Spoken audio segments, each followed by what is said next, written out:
Hey guys, how's it going? If you're hearing this, you're on the Audio Pizza feed. And usually you're used to me going through and beeping and beeping and beeping out this, that, and the other thing. You know what?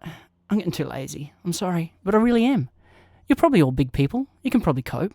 So, here's the episode. It is a little explicit. Not too bad. You'll be alright. This is the Audio Roundtable Session 7. Rolling. Hello and welcome to session number 7 of the Audio Roundtable. Thank you for joining us. We have an interesting episode today. Scott is away in a manger. We'll come to that in a moment. Saturna, how are you? Scott's away in a manger, and I am home in the booth and hanging in there. I'm just hanging in. That's how I am. Yeah, you got a lot going on. Yeah, I got a lot going on. But nothing to talk about. I'd have to kill you if I spoke of any of it. Okay, all right. Matt, what's going on, dude? I can't believe we're up to episode 7. Mm-hmm. We've done 7. Well, we're doing the 7th of this, and I think that's, I don't know, it's exciting. It is. It's great. I'm good, is the answer to the question. Oh, good.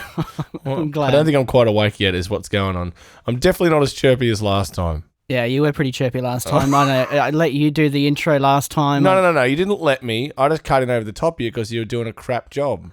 That's what happened. And the time before that, Saturna freaking cut in over the top of me because I was doing a crap job. Exactly. So I'm taking it back, guys. This is it. I do the intros around here. Well, how are you, Garth? How are you? I'm actually really good. Scott, where are you? I am snuggled up in the corner of a hotel room in Amsterdam, surrounded by duvets, chairs, all of the soft, trappy type things. Sounds snuggly. Is that so you don't hurt yourself? Well, no, it's intended to be a measure to make my audio better, but if you're accustomed to listening critically to these types of things, or to be honest, even if you're not, you might notice that my audio is still roomy as fuck. So it basically isn't working. But I am nice and warm. So, Scott, how's Amsterdam? Have you partaken in anything over there? Partaken? What do you mean?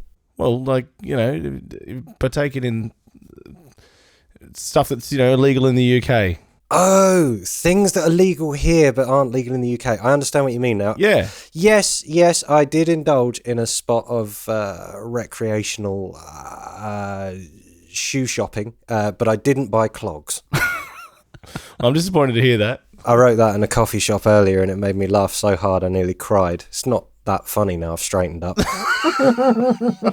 think that may have been the influence of the clogs. Bloody clogs. Clogs full of purple haze, that's what they'll do to you. Scott, was there any special occasion you went to Amsterdam for, like your birthday or something? Shut up, Garth. It's his birthday. Happy birthday. Happy birthday, Scott. Yes, it's my birthday. No, I have nothing better to do on my birthday than record a bloody podcast, all right? Don't rub it in. Alrighty, Scott, I hear you've made some progress in the understanding of why you can't edit podcasts. Why you were having so much trouble getting in and getting it done. Well, sort of. So just to remind people, the last time we did a goal update for me was a couple of months ago, right? And my goal was to try and finish editing my girlfriend Kim's podcast. They've recorded a bunch of episodes and I've fallen way, way, way behind on the editing of it. So, threefold goal. A, edit Kim's podcast. B, try and figure out why it's so bloody difficult to edit Kim's podcast. And C, try and avoid the destruction of my relationship by figuring out B and achieving A. Boom. Everyone up to date? Yep. Yeah. Yes, Mr. Scott. Good. So, I've made some progress. I'm slightly closer to the end of catching up with the editing. I have figured out at least a big part of the reason why it was so bloody difficult, and I have also averted the complete and utter destruction of my relationship. All good things. All good things. The audio is all still kind of in bits and pieces, but I am plugging my way through it. I'm halfway through an episode at the moment that is like the mother of all difficult episodes, but I am putting in time just in sort of dribs and drabs when I've got time. So I haven't actually got any audio to play you, but I figured I could just talk a bit about the what was so bloody difficult bit, because when I hit on it, it was kind of interesting, to me at least. How many episodes are you through, Scott? This is the 4th that I'm doing now, and it's really long. But they've recorded 5, and the one that I'll be doing after this is much, much easier. So I save that as a little sort of treat at the end. But I think you made your goal, because weren't you supposed to originally just do 3? That's what I was going to say. Yeah. Thing is, at the time, he thought there was only 3, but there was actually 5. Oh. Even so, I'm crushing this. Crushing it. All right, that's enough of the happy stuff. Let's get morbid for a minute. The reason, at least in part, the reason that I was avoiding this harder than I usually avoid everything else turned out to be linked to the fact that me and Kim are in a relationship. I really bloody like the setup that me and Kim have got. There's no politics to it at all. Like, there's none of that kind of, all right, well, if I sort of let this go, then I'll press harder for this further down the line. Like, there's none of that negotiate-y type bullshit. There's a very, very, very even power balance between us. It just works. I know it sounds cheesy, but it just works. And that is something that's quite dear to me, because I don't know if you would have picked up on this, but I'm not always the easiest person to be in a relationship with. So the fact that I've found one that just kind of chugs along and doesn't drive anyone insane is... Dude, the woman needs a medal. At least. I mean, I'd put her up for an MBE if I thought she'd accept it. So basically, anything that risks fucking with that is something that I really shy away from. Yeah, absolutely. I don't know if it's even valid to say that it could risk fucking with it, but it turned out that I'd kind of filed it away in my head under a category of things that could. Because whenever me and Kim have created stuff together before, it's been very spare of the moment. We have an idea, it makes us laugh, we sit down, we knock it out, and that's it. We've never done like a longer form creative project where there's revision process and longer episodes and decisions to make and, you know, all that sort of shit involved. And it was that I was shying away from more than anything else.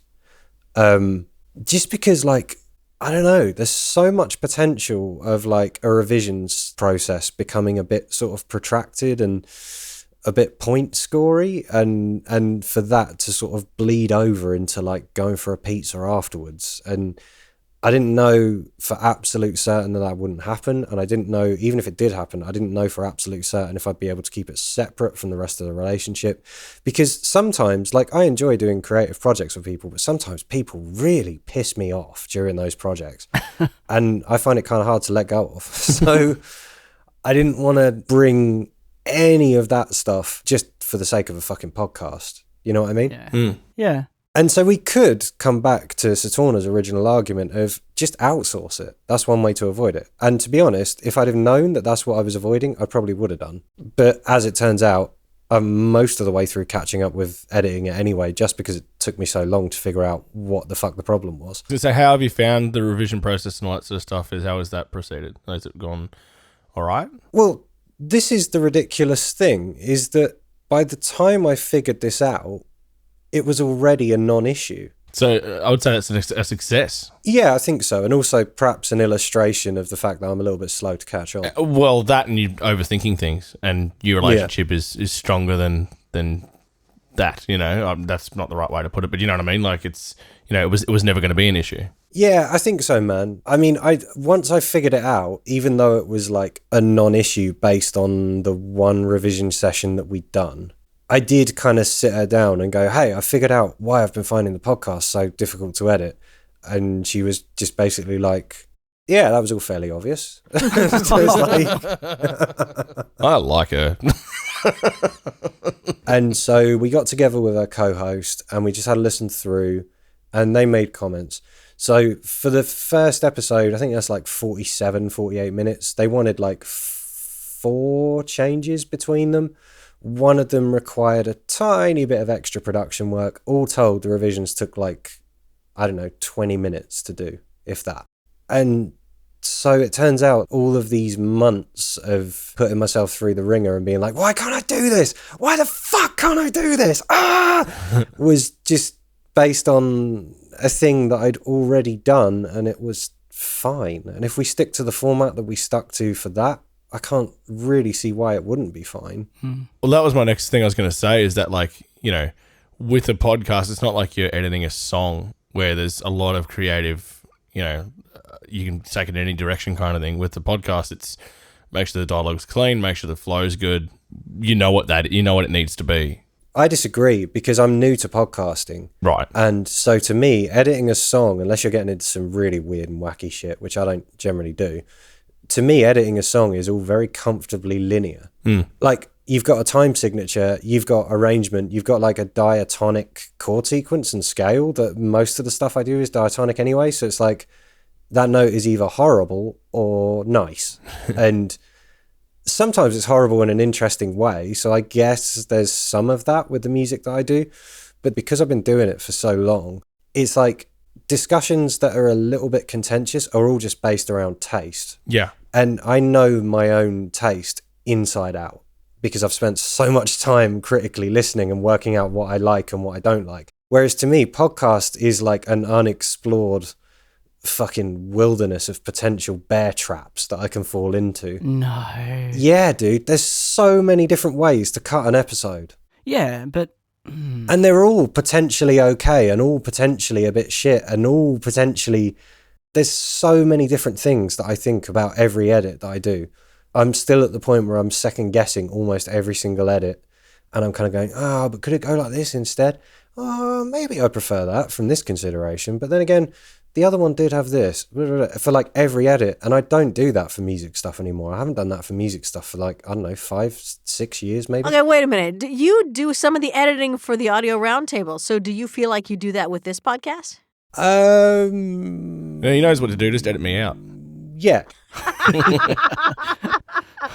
Or do you don't generally do the first pass, so by the time you get to it, Garth's already attacked it, and maybe it's not as big of an issue. I'm not sure. It's easier because I'm not doing the first pass. Like, I've just got the thing that Garth sends, and then basically all I'm doing is looking for ways to either make that a little bit shorter or a little bit more pleasing to me, or both. Okay. That's easy because I'm only really chasing down two things. Right. But when I'm doing the first edit, I am not there yet. I'm not...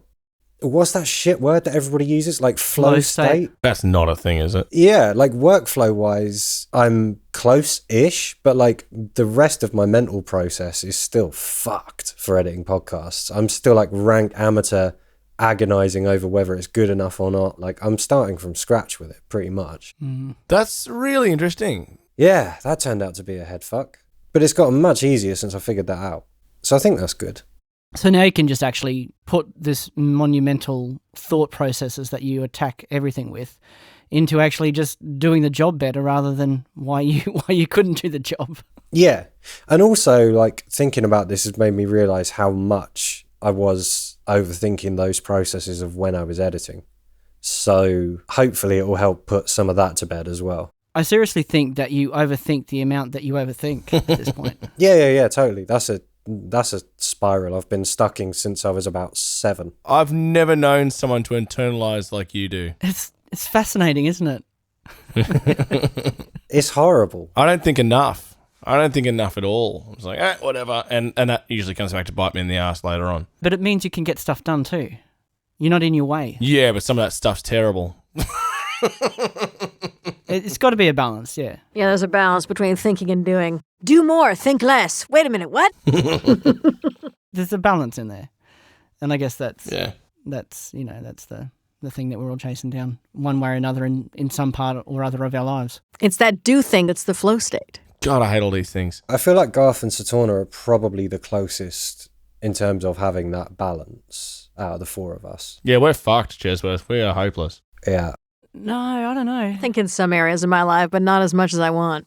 See, it's interesting you say all this because, the whole dialogue editing and stuff like that, which is essentially what a lot of the podcast stuff is, which I've done quite a bit of over the years. I find that really easy. Like, I just sort of know what to do there. But even though I've been mixing music for so long, I'm still second guessing myself all the time. And I don't really know why that is because, like, I can mix, but I do a bunch of different genres. Maybe that's why. Like, I'm not... Because you're more specialist in sort of metal stuff, hey, Scott? Like, that would be your main stuff that you do? It's the stuff that I do that I feel pretty confident about, yeah. Right, okay. Well, maybe that's what it is. Because maybe, like, the electro stuff, I'm pretty confident with that. But then I mix someone's folk record and I'm like, I'm second-guessing everything. I guess I found it interesting how I'm still nowhere near as confident. So when I get a genre that I'm not very familiar with, I don't know if you already do this, but I tend to just cling to references at that point. Oh, God, yeah. I'll just get a couple of relevant references and I'll check in on those and compare those to what I'm doing very often, like every, 15 minutes or something. Yeah, because you can get lost very quickly. And it's like, if it's a reference that has sold well, or it's a reference that the artist really loves, as long as what you're doing isn't a million miles different from that, then you kind of can't go too far wrong. No. And I know that takes like a lot of the kind of art out of it, but fuck it. They don't pay me enough to be artistic. You get what you get. No, but someone brings in their ukulele, you're going to do a bloody little folk tune, aren't you? And it's going to sound a certain way. It just is what it is. No, I'm going to do a black metal rendition of Don't Dream It's Over. That's what I'm going to do with a ukulele. Well, yes, we are. Metallica. The thing that I found interesting, like dialogue editing and stuff for me, is I find that really straightforward, eh? really straightforward. Like, that's obviously that needs to go, that needs to stay, that needs to be there. So that is interesting. We're all different. Right, well, that begs the question, then why am I the final line of defense for editing this fucking show? You should be doing it. Because it's your fucking show. Oh, yeah, there is that, I suppose. Exactly. You're the one who has the most opinions. It's all that overthinking. Oh, with great power comes great responsibility. Satona and me are lucky to even turn up, let alone give a shit. Exactly. We're still trying to get Saturna to listen to the first episode. I should just point out how handsomely you two get paid for doing this, though. Yeah, well. I did actually subscribe to the TART feed. Hey! Yes, I did. I think I have as well. Now you have to listen. Don't have to do anything. Oh, no. Is that why the numbers were going up at the end of a couple of episodes ago when we started getting people to do that? Are we the only people that have done it? Yes, basically. I just made a whole bunch of different accounts to subscribe. Got 50 different mats, 30 different Saturnas, and... Isn't that what everyone wants? 50 mats? No. It's a dream come true. Well, you could put one at each door. Don't dream it's over. 50 mats. There's not many things that I'm certain about in this life, but 50 mats is too many mats, and I'm fairly sure about that. Is one not enough, though? I mean, all of this stuff is subject to taste, obviously, but I would say one is enough for me. Probably more than enough for me. I don't know. What does Ashley think of that? Does Ashley think one is enough? Does Ashley want one on a Saturday and one on a Sunday? And, when you're out gigging, does she need one? Well, you're saying you can't perform day after day? I'll get back to you on that. Okay, so I think we've successfully beaten the living shit out of that topic. Seeing as I've suffered through this, I think we should do a little goal check-in with everybody else. Hang on, just before we do. Hang on a minute. One back. Whoa. Pull up 1 minute. What happened to your new goal? Oh, yeah, we'll come back to that at the end. No one's going to listen that long. Exactly, and then less people will know that I've failed. All right. But can I just say, before we go any further, I think that Scott's podcast goal is actually the first goal that's been through to completion. Would that be right? No, my mixing goals, Oh, yeah. they worked out too. And his headphone one. Oh, well, aren't you just fucking crushing it? All us suck. I know, the podcast one took a little bit longer, but... Oh, actually, on the headphone mixy thing, I have another bit of good news, if anyone would like to partake in that with me. I'd love to partake in that with you. So, a chap that I did some mastering for fairly recently, he's just gotten himself signed. Hey! Wow. All right. They're a pretty small label, but within his subgenre of black metal, they're a fairly big label. Nice. It's cool, man. He's got himself physical distribution and merch and all that kind of shit. Because that was going to be my next question. It's like, is it actually a label that... Because there are all these record labels that pop up everywhere, and they're like, oh, I'm a record label. Yeah, what does that mean? I don't have any money, but I'm a record label. But this is actually one with like an advance and a plan to push things further rather than someone just walks around saying they're a record label. Yeah. This isn't a case of like, give us 40% so that you can feel slightly better about yourself and pretend that you're signed. They're actually doing shit for him. They are spreading the word, or I don't know if the word is the right term. They are spreading the filth, whatever he likes to call it. That's amazing. Yeah, shout out to my main man, Tim. He's doing it. And you got a mastering credit on the album? Yeah. Well, it's an EP, but yeah. EP. Nice. That's so good. Awesome. Yeah. Winner, winner, chicken dinner. What? You never heard that before? Yeah, I must have. I probably just put it into denial, though. I have heard that before, but only really horrific people say it in the UK. Great. Yeah.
We interrupt this broadcast of the Wolf Garden for your own protection. We're not sure you're going to be able to handle the hate.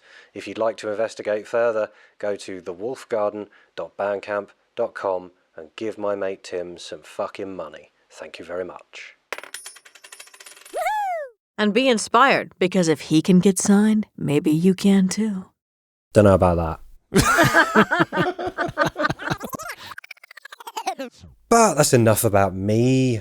Let's talk about you, Matthew. How are you getting on with your goals? Okay, so my goals, what do we have? We have the putting videos on YouTube. Well, that's gone incredibly slowly. And for all you YouTube subscribers out there, you will notice there are no new videos. So you might think the goal is a failure. However, it's not quite a failure. I should hopefully have all the cameras installed next week. I'm getting actual tech guys to do it. So they've had to source some parts and all the rest of it. I'm trying to keep it like to a minimal budget, but I'm still going to be spending a bit of money, which I really feel like is annoying because people are YouTubing all the time and they're not, they barely spend anything. However, maybe it's my perfectionism that I want stuff to be good and off the cuff, And I, like I said at the start of all this back in episode something, that I want it to be simple and just, hit record and film and take the audio and it all be done. So once I get the infrastructure in, like we're running cabling through the ceiling and for multiple cameras and, got to do all new data points and stuff like that because I'm going to be recording it all on the Mac. Oh, you're really going to do it up nice. Yeah. Yeah, it's going to be schmick. It's going to be really schmick.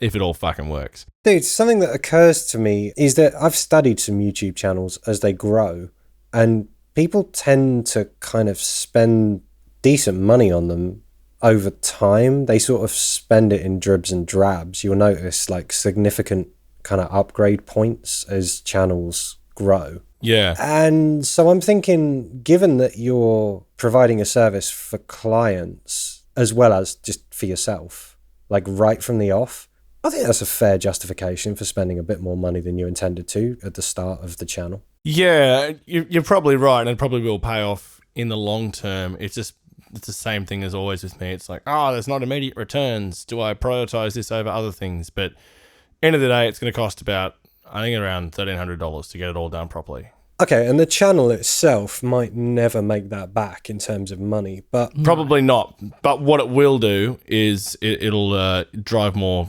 clients age at the studio. Sure. And it will also, for weddings and stuff like that, heaps of work comes in from that sort of thing. So people want to see most up-to-date videos, most up-to-date songs, and weddings are a massive part of my revenue. So, and for clients, it's a value add, isn't it? That horrible word that everyone always uses. So yeah, that whole process being hassle-free makes a huge difference to whether clients are going to be excited to try it out or not. Yeah, exactly. I mean, within reason, I think you're doing the right thing, man. Yeah. Oh, cool. Well, hopefully by next month, it'll all be in and I'll be able to talk a bit more about the actual setup of it and whatever. That'd be cool, yeah. Will there be videos for me to put thumbs down on? That's the important question.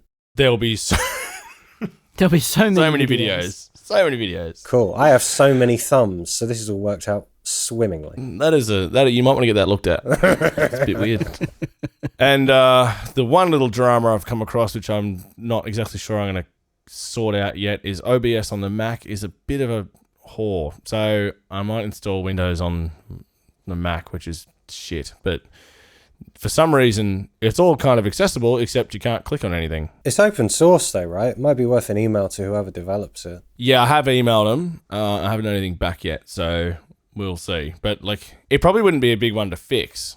I don't know, because it's like it's all through the app. It's just like the same thing happens. You just can't click stuff, and when you do click stuff, it just doesn't focus it properly, and you can't get focus to it. And you can sort of see it happening a bit on the Windows side as well, but it's easy to work around. It'll be annoying to run Windows on the Mac, but I might have to do that at least until it gets sorted out. On the upside, if you do get Windows installed on your Mac, you can show Satana how to do it. Yeah, exactly. Yeah, well, that's true. I can boot camp before Satana did, so. You can complete her goal before she does. No, she's done it. And on that, Satana, has there been any progress? Should we just take this goal off the table for you because you know what?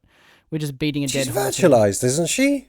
I did my VM install, so that's done. I just haven't boot camped, and I don't feel a huge need to boot camp right now. Okay. Is the VM doing everything that you need it to do? I'm not really using it, so the goal needs to be to use the damn thing. So I think we take the Yeah, goal off the sweet. table because it's not something you need to achieve. Well, it wasn't something I needed to achieve in the beginning. It was just something that I wanted to achieve. Oh, Satana needs a new goal. I thought getting Windows on your Mac was linked partially to you starting to do some music stuff again, though. It is. That's the one. Yeah. Yeah. So in that case, virtualization was left at the lights because you're never going to do good music. Like, well, you might do good music, but you won't do it productively virtualized. That can't happen. No. Well, I can do music on the Mac side. Why did you want boot camp on it, you mad old boot? Because I So we picked the wrong goal here. I like things like my email and things like that on the Windows side. I just haven't figured out how to be as efficient with it on the Mac side. Okay. As a chronic overthinker / impressive tangential justifier, I need to draw your attention to the fact that saying I'm going to install Boot Camp on my Mac because I want to make music and I like my email being in Windows is utter horseshit. Totally. See, keep it accountable on TART. I think you need to go away and have a think about this. Yes, I know I need to go have a think about it. There's Ooh. just so many other things going on. I haven't sat down to have a think about it. Okay, cool. Meanwhile, I've been upgrading the Windows boxes that I have, which has been really fun and exciting. And it's amazing what happens when you just throw another 8 gigs of RAM in a box, and how that can make a world of difference. And we've been doing things like removing mechanical drives and cloning them and replacing them with solid states. And that just makes me happy. That makes so much difference. Yeah. Yeah, you see massive performance improvements Yeah. with that. So we have been upgrading the Windows boxes around here. I think you got too many computers. It started because my daughter came home and she's hard on tech and her sound card wasn't working in her laptop. And when my husband opened it up, the wires had fused together. So hot. He undid that and then he went and grabbed an old laptop and, just sort of pilfered it for parts and cleaned things up on her box and went, hey, look, there's this additional 8 gigs of RAM here. Maybe we could put that in one of yours. So he popped that in mine and, so cleaning things up. He's a handy dude to have around. Yeah, very much so. How on earth did that happen? How did the wires get fused? I don't know. He thought maybe it got too hot. Had she been recording a black metal version of Don't Dream It's Over and it all got a bit too nasty? Is that what happened? I couldn't afford you, Scott, so I got her to record it for me. So wait a minute. If your Windows boxes that you've already got have been pimped, could any of those be used to start nudging you towards music stuff? Yeah. Okay. Bootcamp really doesn't need to be on the table then, does it? I'm very confused. You've got a lot of computers. I don't understand. So you were going to boot camp them. We're overthinking it. I have too much stuff and not enough time. The thing is, right, here's the thing I think. There's this honkin' trash can Mac Pro that she feels she should be more productive with. Yes. The trash can, the Macintrash. I think that was the sort of initiator for this whole thing. Right. here's this honking machine that really isn't getting value. That makes a bit more sense. That, and there are certain things on the voiceover side, like Reaper on the Mac would be great. I think I came onto the Reaper group a little while ago, and I was talking about playing back audio to a client while I was in a session, and the whole thing about virtual audio cable popped up, and it would be so much easier to just do it on a Mac, right? Oh, that'd be so much easier on the Mac, yeah. Yeah, so like little things like that. Right. I haven't actually made my goal of actually getting the episode out in time. So Oh, God. we're recording episode number 7 here. This is 7, and number 6 is at this moment not posted. But next day or two, I'll get it done. What's going on, G-Hump? You're supposed to be the godfather of accountability. Well, February's a short month. We didn't record till late in the month and blah, blah, blah. He does a lot of work on cleaning up our mess. There's so much work. Yeah. So Torna made noises a couple of months ago about having a go. I and did. Matt, you made noises a month ago about having a go. So, feel free. I'm really busy at the moment. I've got some stuff on, and Yeah. we can't tell you what it is because I haven't come up with it yet. He's rummaging down the back of all of the couches in all of his property, trying to scrape together the pennies to pay for camera installation. There you go. See? Hope to fuck some of these gig payments start coming in, motherfuckers. Pay on time, you Oh, I say, the show just took a turn for the darkness, didn't it? I swear to God, I spend most of my fucking life chasing money. That used to really irritate me with gigs as well, because it's like, if I didn't turn up on time and perform for the time that I said I would, you pricks wouldn't be paying me, so you could have the courtesy of... I would agree with that. Well, I've actually started threatening them. With what? Not with violence, but I threatened because I had a gig coming up last weekend and they still didn't pay me from the month before. I'm like, well, I'm not coming to the gig. Hey, I'm cancelling. I'm pulling it. 12 hours, I had money in the account. Oh, we've just been snowed under. F*** you've been snowed under. Pay me. You fucking And there's this other gig I do every second week. It's like a residency thing during the week. And they just never pay on time. It's just fucked. Like, man, I got shit to pay for, like cameras and alcohol. Yeah, I had a client yesterday, and they're a repeat client, and I work with them a lot. And they came to me and they were like, "Hi, we need these immediately. We want these as soon as possible to get to the client." And it's a low paying job. And I wrote back and I said, "Well, I've sent you an invoice, and as soon as I get the payment, I'll shoot you the files." And the files were all done. And that's right. You still got to do it. It took them 4 or 5 hours, but by God, I got the money in the same day. Yep. It's amazing how shit moves. Trouble is, you can't really do that with gigs, can you? No, you can't. Only in the way that you did, Matt, in terms of, well, I'm not coming to the next one. Yeah. But I feel like I'm only at the got. point now where I've got enough clout to pull that card. Back in the day, I'd be like, all right, fuck you, see you later. Yeah, there's plenty more where you came from, buddy. Yeah, It's a nice place to be, though. I do have a recurring dream where Now we're on to Scott's dreams. I'm playing a gig for a certain rather shady London promoter who has fucked me a bunch of times.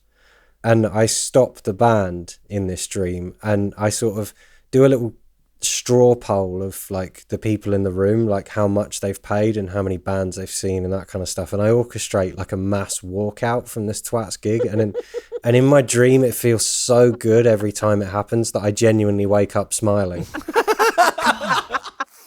But I've never actually been brave enough to try and make it happen in real life. My gig dreams are very different to that. My gig dreams are like all my gear fucks up. I'm at a wedding or something and like the bride is yelling at me and I forget the words and my gear all crashes or the laptop isn't plugged in properly. They're fucking... You can't make the bride sad, Matt. No, you can't. This is mainly why I don't do weddings, because I'm terrified of that happening. Bloody bridezillas. Yeah. You just got to be overly prepared for everything. Again, why I don't do weddings. Fair enough. There's preparation involved. So, Scott, it seems like you've pretty much achieved your goal. You've basically achieved your headphones. You've basically achieved your podcast editing. Where are you going to from here? I'm going to try something a little bit different. And this is just going to be a 1-month goal, just to try and establish some routine, really.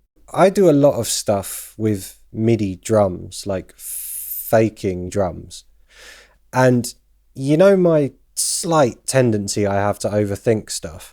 We've sort of noticed, yeah. That gets quite heavily indulged when I'm faking drums using MIDI. And it doesn't slow me down too much. I've kind of done it enough that I've got some ninja kind of workflows for it now, and I'm fairly fast. But I do put like a lot of thought into the detail. And it just occurred to me recently that I can think kind of like a drummer in almost every way except sticking. Like, because I don't sit behind a kit very often, I don't actually visualize the sticking of the more intricate parts that I'm sequencing because I just don't have to. And it just occurred to me recently that it would probably help if I did. And so I gave it a go, and I realized I don't fucking know a thing about what I'm trying to think about. So I figured I might learn some drum stuff because I think it will help me sequence better drum stuff. There have been a bunch of projects here where I sequence kind of rough drum parts just as guide tracks, and then I take them to real drummers to play. And there's one guy in particular that I take stuff to who is fucking phenomenal. I'd love to get him on as a guest at some point. And so the feedback from him is that most of the time the stuff I write is pretty good in terms of realism. And occasionally there are things that I write that are kind of interesting but very uncomfortable to play. And so I think learning more about this sticking stuff and getting my own technique better is going to help with that. So you're going to learn more about being a real drummer so you can be a better fake drummer. Exactly. Okay, that makes sense. Yeah. I love this. Yeah, it makes a lot of sense. That is a fucking big goal. Well, no, it's not. I've broken it down into a pretty small thing. So there's two things that I want to try get going this month. One of them is that I've got that guy that I mentioned earlier who's fucking phenomenal to agree to a time swap because he wants to learn bass and I want to learn more about drums.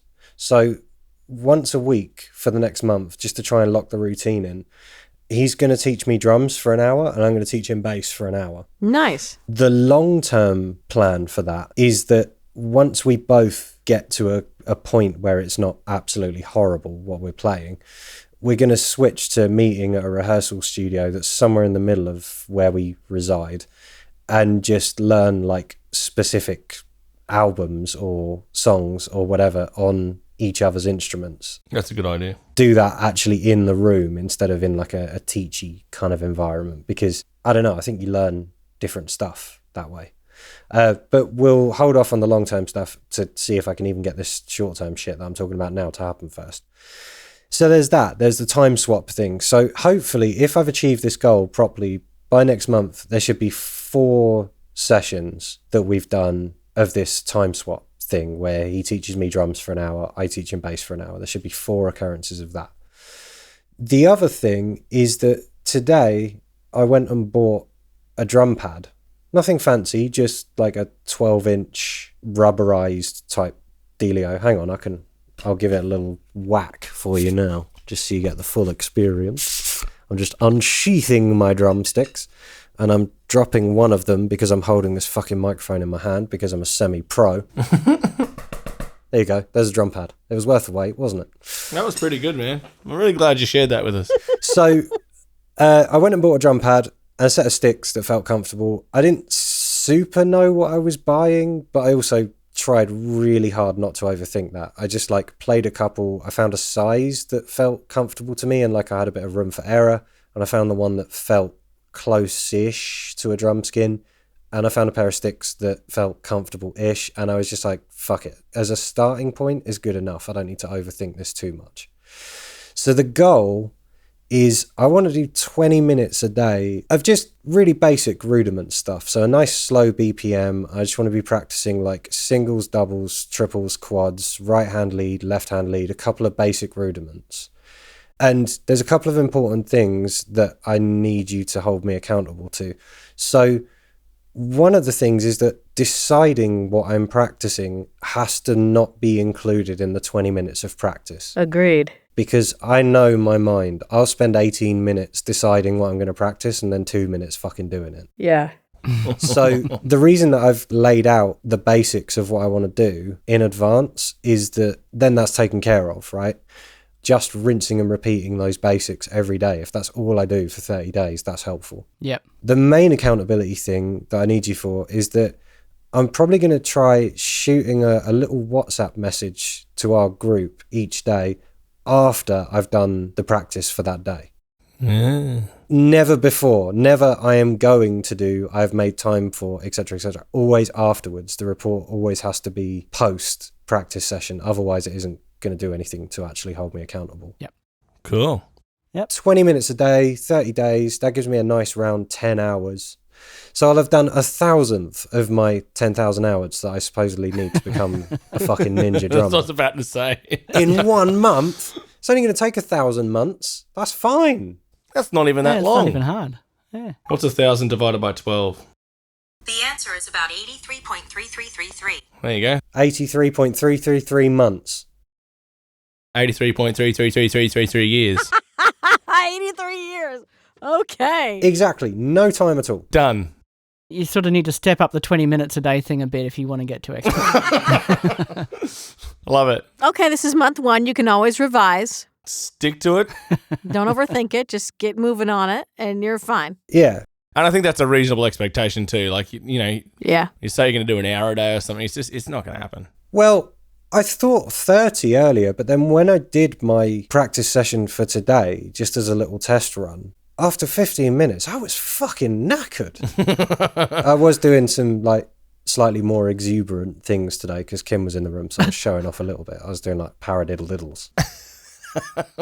Was she impressed? She was so impressed. Yeah. She was. I mean, I wasn't doing them very well, but she doesn't know the difference. So, you know, I was doing them fast. That's the important thing. She's supportive. Exactly. I used to live with a drummer and he used to do 3 hours of rudiments a day. He used to start at like 6:30 in the morning. He used to drive me fucking mad. Yeah. Dwight, my drummer friend, I've said to him, so what should I be working on to come up with like my plan for the basics? And he's like, I mean, you probably just want to start digging into the 26 basic rudiments. I was like, 26? I know 3. I can't do those very well. And they're the basics, apparently. This is a whole world of stuff that I'm opening myself up to. You mean drummers aren't as stupid as we always thought? No, I think they are. Okay. Yeah. I think it's an awesome idea to actually take the time to learn how to play the instrument properly. There's so much we can achieve with MIDI. Like, all the instruments are right there. And people are going and doing dumb shit all the time with that. What a valuable thing to offer too if you down the track get a V kit or something and you're actually playing this stuff into, you know, Easy Drummer or whatever. You know, it's going to add realism to it. See, this is the other thing, is that the guy that I'm doing the time swap with for time behind the actual kit, he's upgrading his E-kit later on this year. Oh, yeah. So I'm thinking if I stick with this goal, I can probably get like a cheapy kind of no hassle sale rate. Yeah. Take his E-kit off his hands, and then there's an armchair I can get rid of in my lounge. I'm sure Kim won't mind. And then potentially we have a bit of a new service that I can offer there. I can remotely play the Phil from Phil Collins' In the Air Tonight all over your songs for you for a very reasonable rate. In the year 2105. Yeah. Yes. That's really cool. I'd love to do something like that. I'm not even going to pretend I'm going to because I'm not. But I'd love to play other instruments better than I do. I'm horrible at most other instruments. I can play guitar well enough to like edit the shit out of it, but pretty bad. Or if it doesn't work out, I can probably sell you a set of sticks and a drum pad in, let's say, April. All right, have one. So it's already over there and I don't use it. I think part of this, though, right, is even if you don't get good enough to be able to use your stuff, you are getting an understanding of what is possible. Conceptually, at least. Yeah, conceptually, how to put your MIDI drums together. Yeah, even just like sequencing long, kind of intricate, snarey patterns and like patterns where your hands are switching between hats and snare ghosts and that kind of stuff. A lot of the time within beats there, you're kind of repeating rudiments to make that stuff work, and I just don't know the rudiments. And I feel like if I have like a more instinctive grasp of the sticking of it, I'll probably create a lot more quickly, and the parts will be like more like what an actual drummer would play.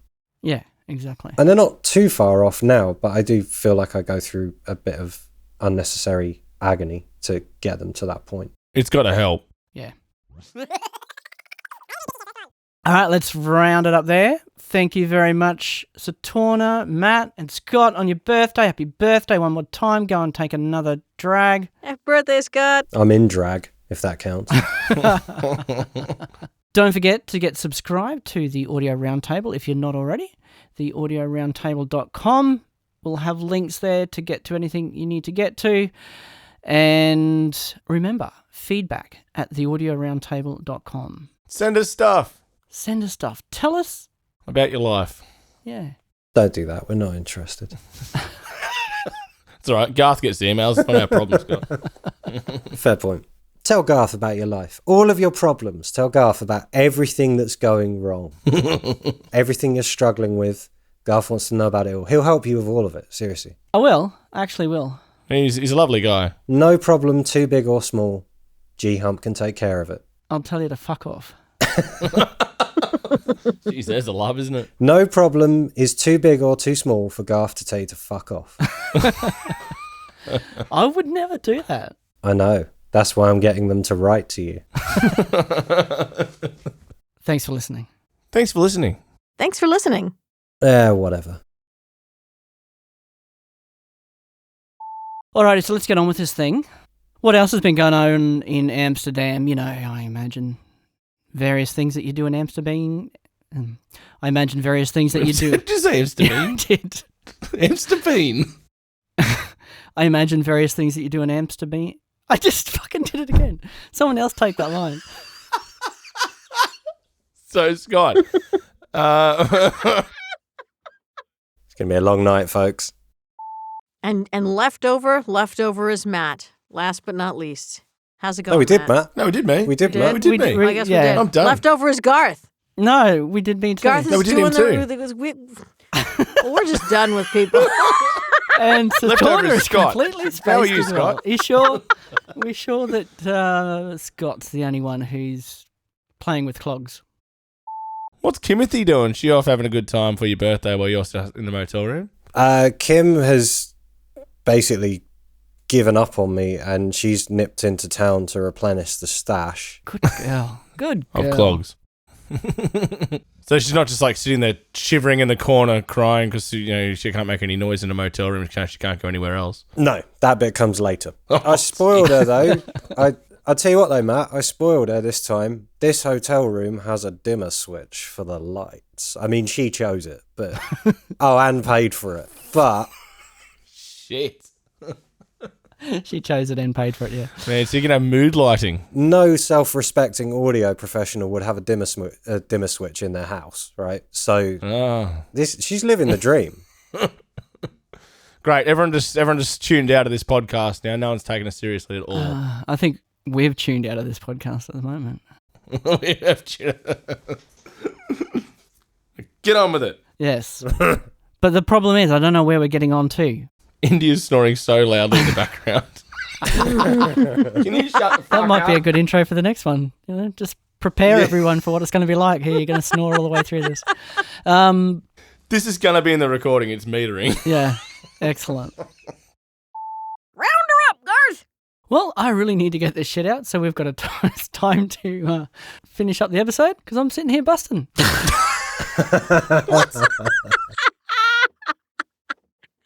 Before Garth completely explodes, don't forget to send feedback to feedback at theaudioroundtable.com, right?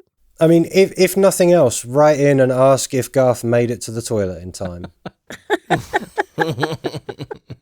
Thanks for not taking us with you, Garth. I appreciate that. Thanks once again, guys, for listening to another episode. Thanks again, guys, for listening to another episode. Thanks again, guys, for listening to another session. He's really got a poo. Oh, fuck.